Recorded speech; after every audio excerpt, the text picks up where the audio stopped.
قدیم عربی حکایت کا اردو ترجمہ۔ کہتے ہیں کہ کسی جگہ پر بادشاہ نے 3 بے گناہ افراد کو سزائے موت دی۔ بادشاہ کے حکم کی تعمیل میں ان تینوں کو پھانسی گھاٹ پر لے جایا گیا، جہاں ایک بہت بڑا لکڑی کا تختہ تھا جس کے ساتھ پتھروں سے بنا ایک مینار، اور مینار پر ایک بہت بڑا بھاری پتھر مضبوط رسے سے بندھا ہوا ایک چرخے پر جھول رہا تھا۔ رسے کو ایک طرف سے کھینچ کر جب چھوڑا جاتا تھا تو دوسری طرف بندھا ہوا پتھر زور سے نیچے گرتا اور نیچے آنے والی کسی بھی چیز کو کچل کر رکھ دیتا تھا۔ ان تینوں کو اس موت کے تختے کے ساتھ کھڑا کیا گیا۔ ان میں سے ایک عالم، ایک وکیل اور ایک فلسفی تھا۔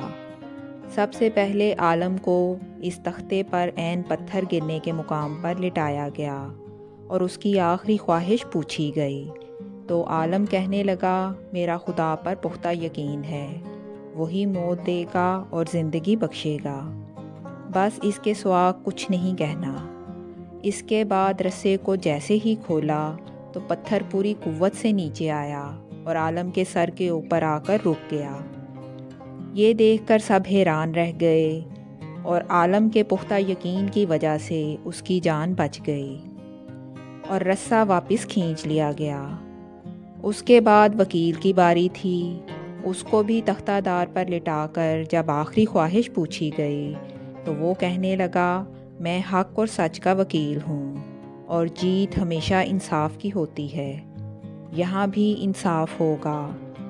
اس کے بعد رسے کو دوبارہ کھولا گیا، پھر پتھر پوری قوت سے نیچے آیا اور اس بار بھی وکیل کے سر پر پہنچ کر رک گیا۔ پھانسی دینے والے اس انصاف سے حیران رہ گئے اور وکیل کی جان بھی بچ گئی۔ اس کے بعد فلسفی کی باری تھی۔ اسے جب تختے پر لٹا کر آخری خواہش پوچھی گئی تو وہ کہنے لگا، عالم کو نہ تو اس کے یقین نے بچایا ہے اور نہ ہی وکیل کو اس کے انصاف نے۔